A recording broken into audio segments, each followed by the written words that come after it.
Hello and welcome to What Makes a Difference. And so we're having a discussion about masking, weren't we? So we did one quite a while ago, and I think it'd be a good time for a follow-up. Well, there's been things like suicide awareness, mental health awareness. Well, as we're recording, it is World Mental Health Day, isn't it? Mm-hmm. And you and I got talking about masking, with the question being about authenticity, about the impact that has on us, our capacity to share or not share, the risk associated with that too. Yes. As well as, I suppose, the more traditional view of masking from a neurodifference standpoint, which is kind of like the energy that it requires to sustain that as well. But there's an emotional hit to everyone in terms of masking. Yeah, so what we're saying was talking about being vulnerable and revealing details about yourself or how you're feeling, whatever aspect that might be, but then being weaponized against you. And that means then potentially going to be less willing to share details of your life or whatever the case may be to other people, simply because how you're treated in the past by somebody else. Yeah, so that got me thinking about how we navigate that trust piece. Because I suppose my question to you was, is this also about, it's like a mix of our learned patterns, what our experiences taught us to expect, and also our capacity to navigate that conversation to establish the contract of trusts. Yeah, because you were part of that conversation, weren't you, about where somebody said, well, that's part of your childhood and you can ignore all that. That's a pattern from childhood, so it's not relevant anymore. Yeah, and I was a bit concerned about that. That was somebody had said to me they'd been told that. One, because that was somebody making a decision for them, rather than asking the question, where did that pattern come from, which would be my preferred option. Followed by the, does it still serve you in this setting? Rather than that straight out, well, don't do that because that's a pattern from your childhood. It's like, well, who are you to make that decision for me? Yeah. As my friend Orlando says, is be careful of the weeds that you pick, because it may be somebody's roses, or worse to that effect. Well, yeah. Who am I to judge what's effective for you and what you're ready for? But you and I were because when we were having that conversation,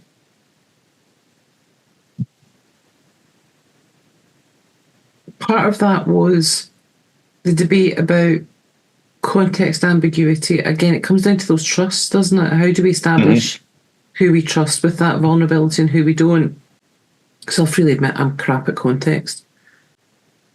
I have to consciously establish it. Because the unmasking is about vulnerability, but feeling safe, isn't it? Well, it is for me anyway. It's knowing that that's going to be accepted as it is, that I am going to be accepted as I am. Felt a bit like a patchwork quilt. If we think about ourselves as a jigsaw of pieces, so is my mask. It's a jigsaw of pieces. And who I am with you depends on the trusts I have established and which parts I have learned to trust to be safe. Well, I was just thinking then is some of those like swords and sorcery films, isn't there? So you may have a creature that's got one head facing that way, maybe smiley happy face, and it will turn his head, rotate his head, and it may be frowny sad face, and rotate his head again, and it's got like a really angry face. And so there's maybe 4 different faces on that one particular creature. Yeah, I think that's actually quite common for the majority of people.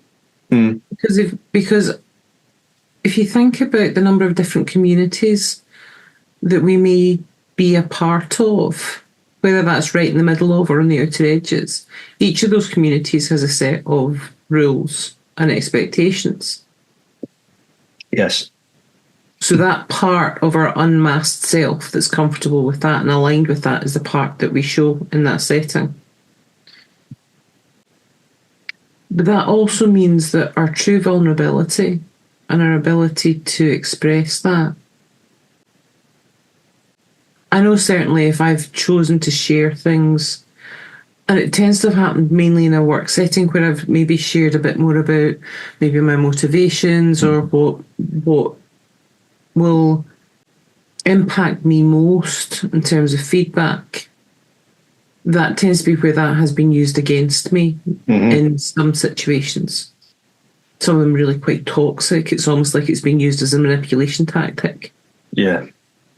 Well, there's also, say, potentially that work environment as well, is if you're witnessing a treatment of other people and it's thinking, well, subconsciously going, well, I'm not going to share too much, divulge too much about myself in this environment because this is going to happen.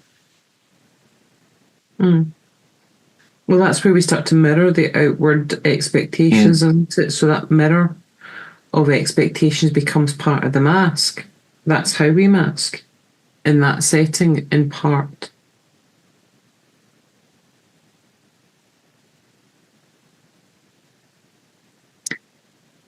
Given that it is Mental Health Awareness Day,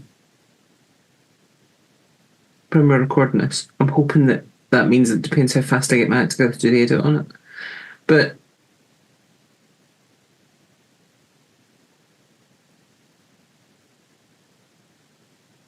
is that part of the issue why we don't reach out to people, why there isn't the wider conversations, because of the trusts and the fear that that's going to be used against you rather than seeing that as a separate conversation? Because the labels that then sometimes it feels like people attach to you.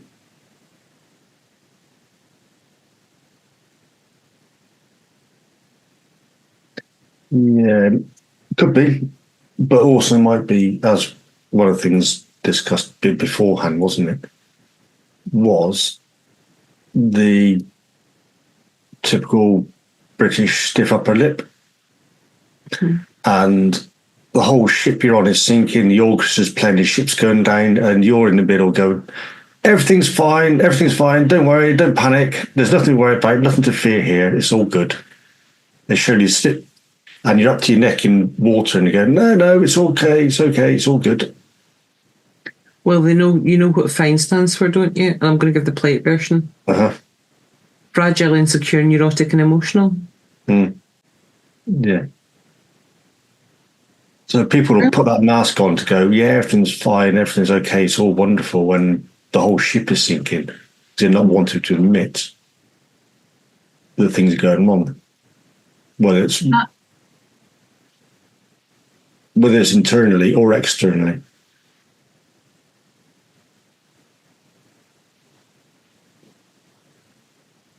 How much of that do you think is a capacity and a language issue?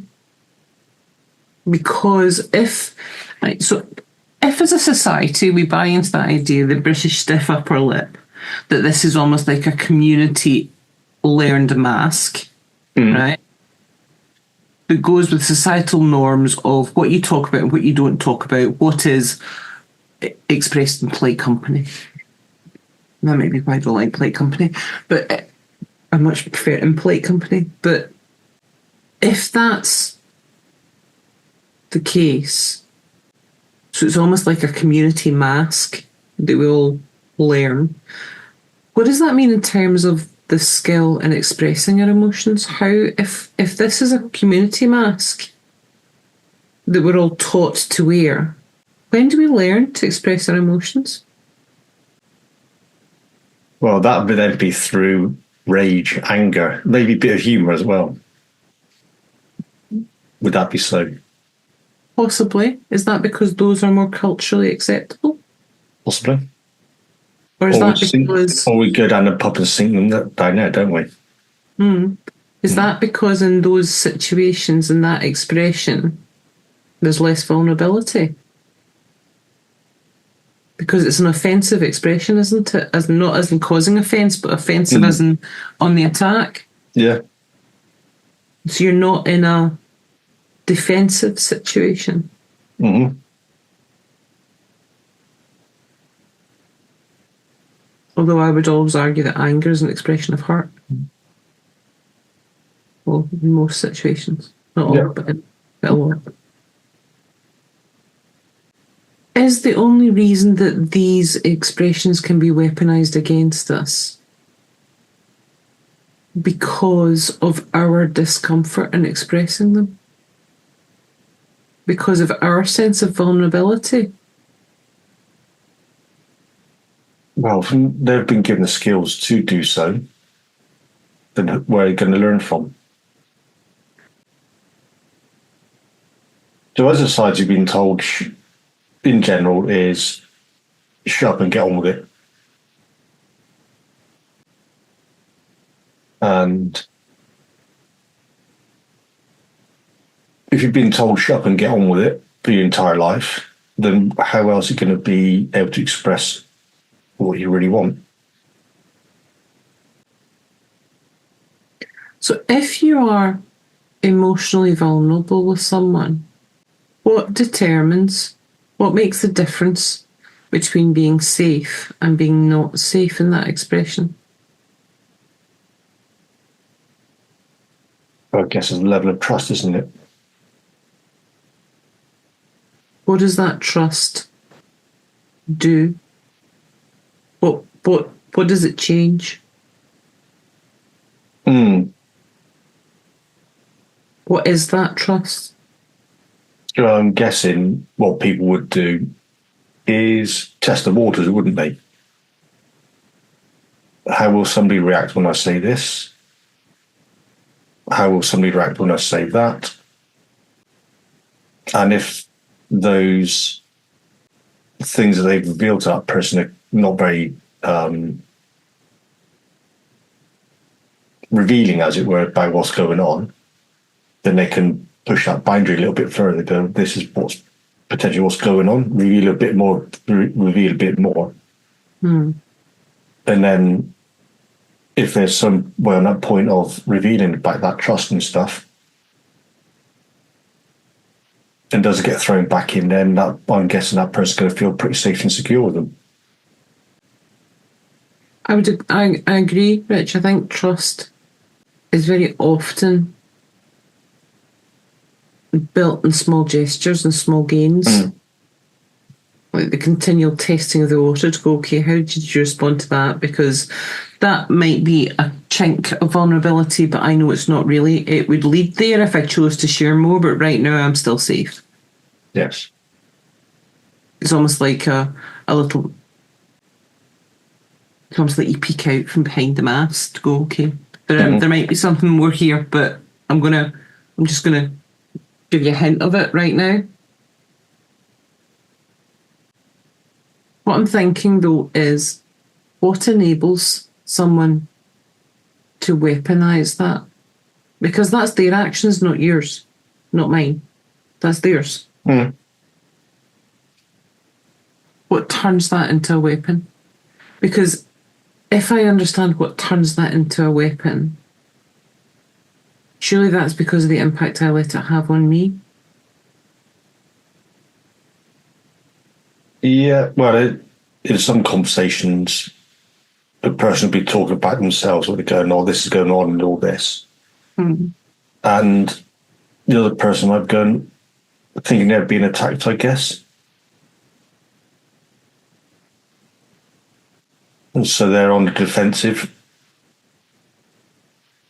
And they want that conversation to be about them rather than what's going on with that person. How much of that do you think is misunderstandings? Like being shut down by somebody or shot down by someone right? When you choose to be vulnerable, to open up, to share, where you feel as though it's not accepted. How much of that do you think is about misunderstandings? Oh, quite a bit. We're never really taught how to communicate, are we? No, we're not. But that also means part of that communication is feedback and being able to explore that properly. And as we're chatting, I was just contemplating that and thinking, actually, in times where I have felt as though someone has shut me down when I am sharing or about to share, was that what I was experiencing? And could I have responded differently instead of just kind of slamming down the shutters and going, right, okay, going, not again? And what would have happened if my response had been different to that? What if I had asked them, is the topic uncomfortable for you and you would rather I didn't share this? Or is it a timing? Would you be comfortable for me to be this vulnerable with you? Or would you prefer that I wasn't? Because this is also about consent, isn't it? It is. But then if you're sharing with that person, you kind of know them well enough to be able to share that with them. But what if you're like me and crap at context? Because you may know that person really well, but that doesn't mean to say your timing's good. No. Well, then, is that not the onus on the other person to say, look, this isn't a good time for me to talk about this or hear about this? Quite possibly, but how many missed opportunities then are there for connection? And I'm going to cycle back to that mental health awareness. Because one or other doesn't know how to respond. But it's not that they're unwilling or unsafe, or it's just that it may not be something they know how to do. Or maybe they need to do that with you and build those trusts in smaller steps. Well, maybe it's what should be taught in schools then. How to communicate effectively. And if you'd like to know more about how to communicate better, you can always drop us a line at hello@whatmakes a difference. It is a learned skill. It's not something we ever stop getting better at. Yep. But we can get better. We don't have to stay in the original patterns we're stuck in. No. So is that then part of masking, is it?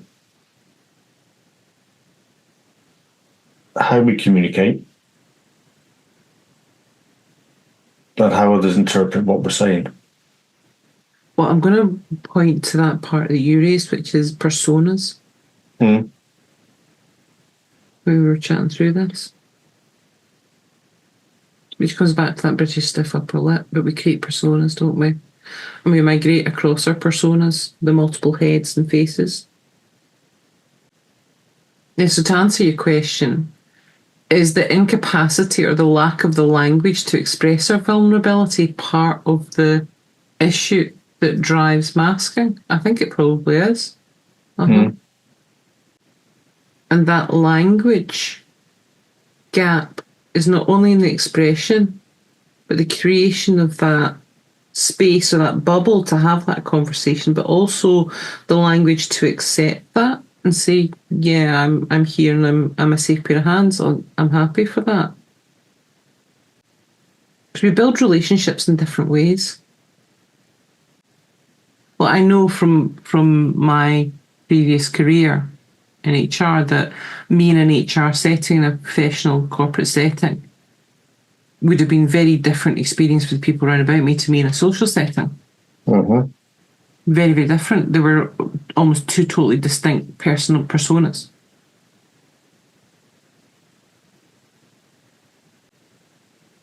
Yeah. Like quite a while ago now, someone I was working with, and whenever he's having difficult conversations with his mother, he'd always see himself as a child rather than the adult that he is. Hmm. So it's kind of like him reverts back to that childhood. Yeah. I think that's because there's established rules there as well as part of that pattern. Well, possibly, yeah. Established communication patterns. Mm. You see this and I respond in this way.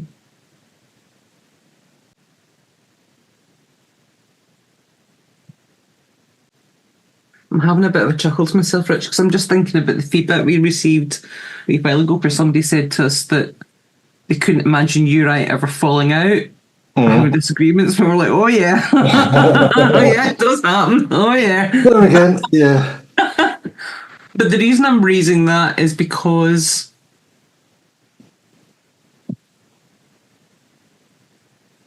you and I have language patterns and communication patterns that help us resolve that help us get out of that again. So that, yeah, we have our disagreements and we don't always see eye to eye, but we don't sit in it for very long.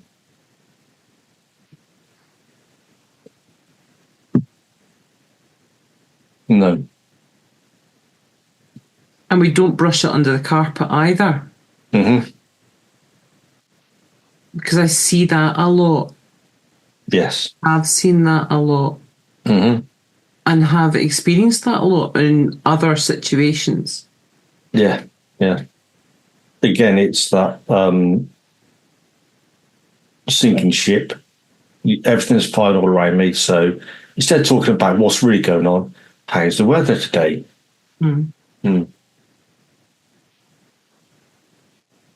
Complete avoidance of what needs to be said.